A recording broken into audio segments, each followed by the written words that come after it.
দেশের ব্যবসায়িক ও রাজনৈতিক অঙ্গনে অন্যতম আলোচিত নাম S Alam group.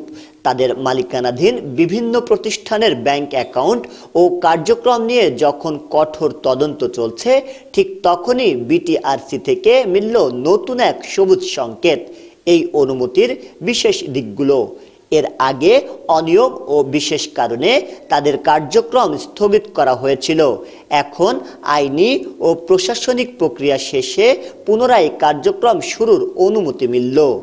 Telecom O IT খাতে এস আলমের এই প্রত্যাবর্তন বাজার প্রতিযোগিতায় কি প্রভাব ফেলবে তা নিয়ে বিনিয়োগকারীদের মাঝে চলছে চুলচেরা বিশ্লেষণ।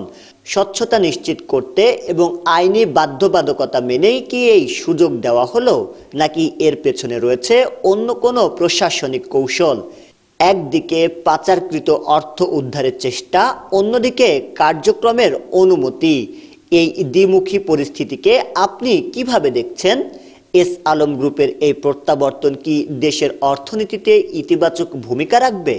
আপনার নিরপেক্ষ মতামত কমেন্ট করে জানান এবং খবরটি বন্ধুদের সাথে শেয়ার করুন।